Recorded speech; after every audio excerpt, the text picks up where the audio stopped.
स्वामी समर्थ. पुन्हा एकदा स्वागत करते माझ्या व्हिडिओमध्ये. तर इथे मी सकाळी दूध घेत होते ग्लासामध्ये पियायला मला, कारण की चहा पावडर नव्हती चहा करायला, त्यामुळे मग दूध वगैरे पिऊन घेतलं.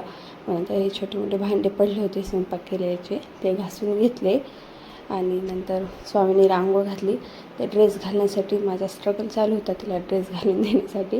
नंतर मी पण फ्रेश झाले.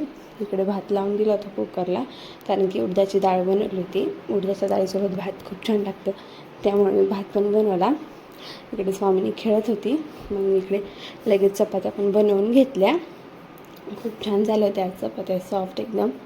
नंतर इकडे क्रिकेट खेळ म्हणत होती, बॅट बॉल. स्वामीनी तिच्यासोबत खेळत होते. मी बॅटिंग घेतली होती करायला, तर ती बॉलिंग करत होती. त्याआधी तिचं वेगळीच प्रॅक्टिस चालू होती. नंतर तिला गाडी धुवायची इच्छा झाली, मग गाडी धुवत होती. कपडे सगळे ओले केले होते तिने, कपडे वगैरे चेंज. मग आम्ही जेवण ते करून बाहेर आले होते, कारण की मला थोडं दुकानात काम होतं. तिच्या पप्पाला आणि स्वामीला थोडं झाडाखाली थांबायला सांगितलं होतं, आणि मी तिथे शॉपवर आले होते. ऊन खूप होतं म्हणून. हे थोडे मला स्टिकर वगैरे घ्यायचे होते स्वामीनीसाठी, आणि मला पण टेक्स्टबुक घ्यायचे होते, रजिस्टर वगैरे. ते घेतलं. मग घरी येत होते, मग किराणा दुकानात जाऊन थोडं सामान घ्यायचं होतं, ते पण घेतलं. आणि मग घरी आल्याच्यानंतर कूलरमध्ये पाणी वगैरे भरलं. असा होता आजचे दिवस. बाय, भेटूच अशाच एका नवीन व्हिडिओमध्ये.